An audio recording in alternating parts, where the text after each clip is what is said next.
What's up, guys? Welcome to Daily Dose of Reddit. This is your host, Zach, and today's subreddit is r/MaliciousCompliance.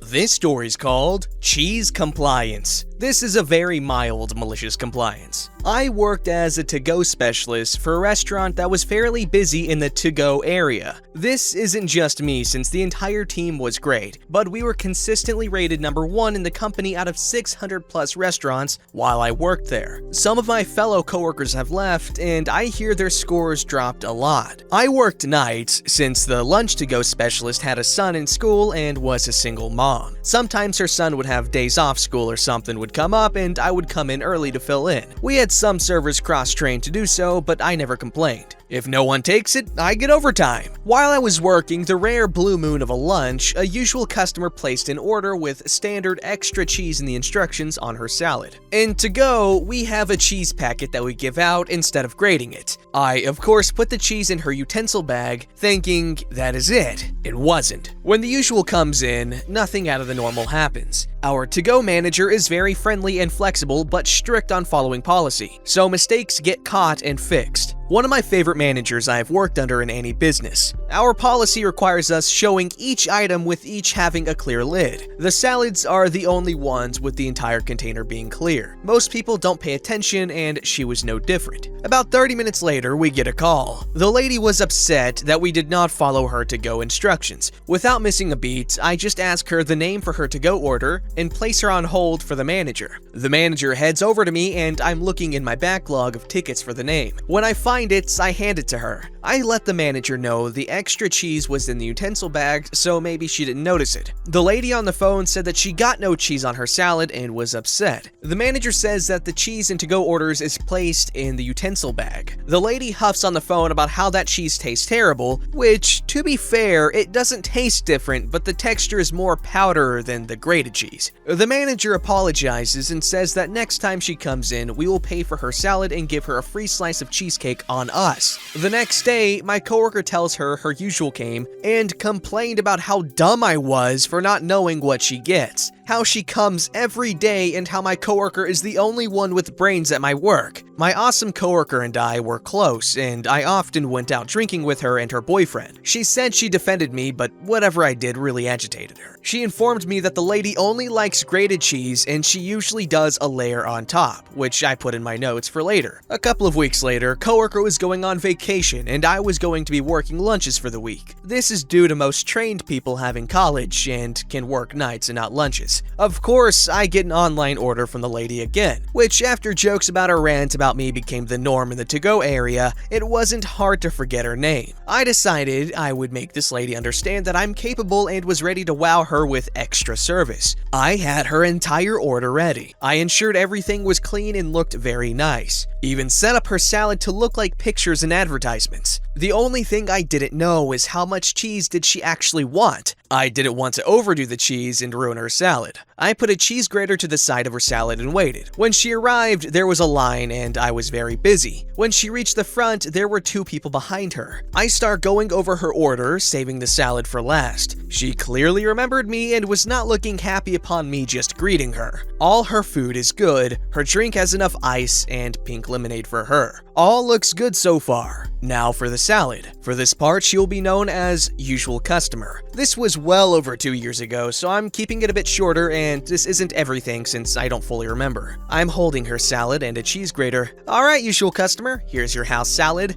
There is no cheese on it? I have a cheese grater.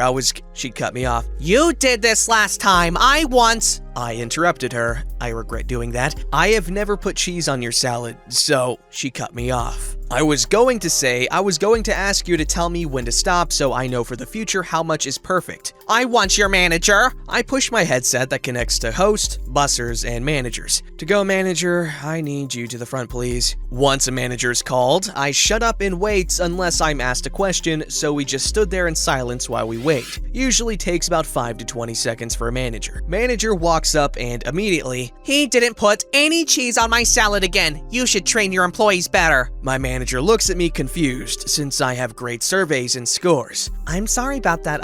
How much cheese would you like? I'm holding the cheese grater out to my manager already, so she picks up on the hint. I have never had this problem with awesome coworker. Manager begins grating. I'm glad awesome coworker is doing great, so let me know when to stop while grating the cheese. Usual customer, after a second, says stop and she pays and leaves. I help the rest of the guests. Then the manager asks me what that was about. I explained that I remembered she didn't want the packets, but I didn't know how much extra cheese was since I've never served her before, and extra is different for everyone. I kept note on how much cheese was on her salad that my manager did because I do take pride in my work, no matter the job. 2 days later, I am still working a lunch shift for my awesome coworker. The lady doesn't place an online order, but calls this time. I pick up, of course, and she asks when awesome coworker works. I explain that I can't talk about my coworker's private life as that would be an invasion of privacy and break company policy. The lady reluctantly accepts it and rudely asks if I can get a simple salad correct this time. I said no problem. Now here is where the malicious compliance comes in. All of our calls are recorded, so I wasn't worried. She ordered everything normal. However, when it came to her salad, she went full Karen voice and stated very clearly, I want a simple salad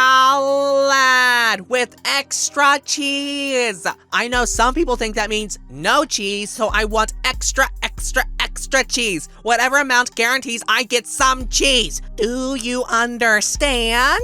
I responded with a simple, I understand, and told her the total. When the lady was rudely explaining her salad, I decided to type out her exact special instructions, which showed up on their receipt as well. So on her receipt was essentially house salad, extra cheese, not no cheese, extra cheese. This is important later. I not only put some cheese on her salad, I load up the salad with cheese. Normally there is a decent airspace between the lid and salad. I put 2 full blocks of grated cheese on this bad boy. It was impressive to me. She wanted extra cheese. Then I will comply. The usual customer comes in and I positioned her order so the salad is the first thing she sees. I also put the ticket that read extra cheese, not no cheese, extra cheese, on top of it with the instructions that have a pen box and a check mark next to it. Her mouth did a silent gasp, but she paid and left. No call, no complaints. Each day I filled in for my awesome coworker, I would get unusual calls of people hanging up after my greeting, which I assumed was her. A month later, my awesome coworker tells me that the usual customer would always come in and openly complain about how I was allowed to work here. She openly hated me. My manager and coworkers didn't care because I work nights and knew what I did was only what she asked. I found out that the usual customer was a manager of a store nearby and got fired for how she treated her employees. She would always try to get my awesome coworker to come work for her, which led to my coworker knowing a lot of the issues going on at her work, which only made her want to never work for the lady. We would secretly joke to our manager how if I ever quit, I should find where my biggest fan is and go work for her. It sounds so nice. Okay, stories like this just really make me shudder because not only are these customers just not understanding, they're just not willing to listen to your side of what is going on. Like that person was trying so hard to make sure the customer was impressed with their service and had the cheese grater set up, and I would die inside if I didn't get the chance to explain, hey, I was going this extra freaking mile for you, you dumb horse.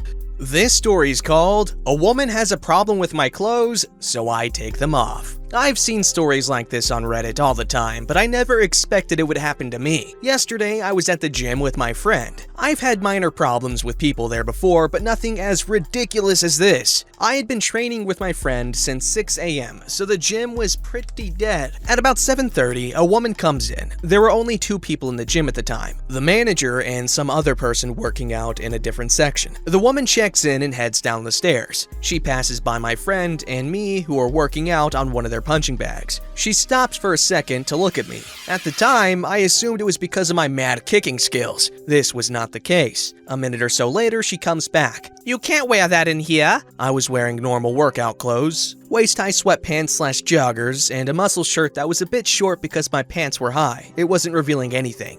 Confused, I say, sorry? You should be sorry. You shouldn't wear clothes like that in public. This is a place of God and you are disgracing it. The gym was connected to a church. I bet you aren't even here to work out. You're just here to try to show off to your boyfriends. Pointing to my friend who was trying not to laugh. You need to change. Your shirt is too short. Those clothes are not allowed in here. She tries to continue, but I had an idea, so I cut her off. "So you have a problem with my shirt?" "Uh-huh." "Okay." I take off my shirt. I was wearing a sports bra underneath that covered everything, and you could only see an inch of my midriff due to the high-waisted pants. I had just worn a sports bra in there before, so I knew it wouldn't be a problem. Put your shirt back on right now. I'm gonna talk to the owner and get you kicked out. Great. She storms back up the stairs to the desk where the manager is. I knew I wouldn't be in trouble since I know the manager and he knows me pretty well since I also teach martial arts classes at the gym. I look at my friend like, what the heck just happened? And he just bursts out laughing, so I threw my shirt at him. Karen starts talking to him, but I can't hear what she's saying. I grab my water bottle and sneak up the stairs and behind her, trying not to be noticed. That floozy down there took her shirt off and exposed herself to me. Karen was busy yelling at the manager, so she didn't notice me. So behind her, I start pointing to myself and mouthing, "I'm the floozy, and that's me," to the manager. The manager laughs at me and the Karen yells at him for laughing because this is not a laughing matter. I still don't know how she didn't see me. I didn't want to be caught, so I walk down the hall to the water fountain to fill my water bottle up. And when I get back, the Karen is gone. "Why do you always have to make my job difficult?" "Because it's fun." "Where'd she go?" "She stormed out after I refused to kick you out." "Well, she left her bag downstairs. Do you think I could give it to her when she comes back?" He thinks about it for a second. "No, unfortunately, I have to leave it behind the desk until she claims it." "Dang, alright." I run downstairs to grab the bag and give it to him. My friend and I were there for another hour, and sadly, she didn't come back. But I am still overjoyed that I got to experience a wild Karen. And thank you, Malicious Compliance, for giving me the idea of what to do. Next time I'm at the gym, I will be sure to ask if she came back for her bag, and I will update y'all on what happened. Hey, OP, I appreciate your undying positivity. That was beautiful. This story's called How I Got a Teacher to Write 100 Lines for Me. Quick preface, I'm in my 30s. I went to high school in the 90s, and schools had a very different climate back then. I recently recalled this, and thought I'd share it to hopefully give a few other people a laugh. I realized it fit better here than r/school stories right after posting it there. Hahaha. Quick background info. I was in special education. Not from any disability, but due to extreme hyperactivity. And I mean extreme. Though I was pretty much over the hyperactivity by the time I hit high school, it's not easy to get out of special ed. By this point though, I was in 100% regular classes, and just had one class a day instead of a study hall, with a special education teacher who was basically there to help me if I needed help with any of my schoolwork. Because I was in special education, I had what was called an IEP. No idea what it's an acronym for, which was basically just a list of learning aids I could use if I needed them. Things like extended time on tests. I never actually used any of them, but I always had the option. One day, another kid did something. I got blamed and sent to detention. Now, like I said, I was a hyperactive kid and ended up getting detention in school a lot. But I was also very headstrong. If I felt that I had done something wrong, I'd accept whatever punishment without complaint, which to be fair, happened pretty frequently. But if I felt I was being punished unjustly, well, I usually ended up raising enough stink to warrant a real punishment. So I get in detention with a teacher I'd never seen before, and for the first time in my life, I had a teacher tell me to write lines, a punishment which I thought had died in the 70s. Remember those aids I had access to but never used? So I say, okay, I just need to use computer transcription from my IEP, so I'll do the lines on the computer. I proceeded to type out the line once, copy it, paste it 100 times, look over at the teacher and say, done. I was a fast typer back then, 100 words per minute fast. You'd be surprised what hyperactivity can be channeled into. So this was all of 20 seconds after I sat down at the computer. Teacher wasn't exactly happy with that, refused to accept it, and told me I'd have to do it by hand. She wouldn't let me use the computer this time. Now, understand, a teacher could decide not to accept one item from an IEP for a given assignment, within reason and with cause. But they cannot, by law, deny multiple things meant to address the same issue. In my case, I have barely legible handwriting, so I had multiple options to allow me to not handwrite my assignments. If requested, they have to make accommodations for said aides. Okay, I'll use dictation for my IEP then. Meaning, I say the line verbally and a staff member writes it down for me. And it looks like you're the only staff member here, and that's how I got a teacher to write 100 lines for me. I actually have to give it to her for sticking it out and writing all 100 lines rather than dropping the assignment entirely. Okay, that's really freaking good. That is why we come to malicious compliance, stuff like this. Oh, that is beautiful. Well, is that malicious compliance? I mean, he is doing the assignment, but I don't know. It's still funny. I don't care. That's some good crap. Don't forget to like, subscribe, and hit that bell to never miss an episode.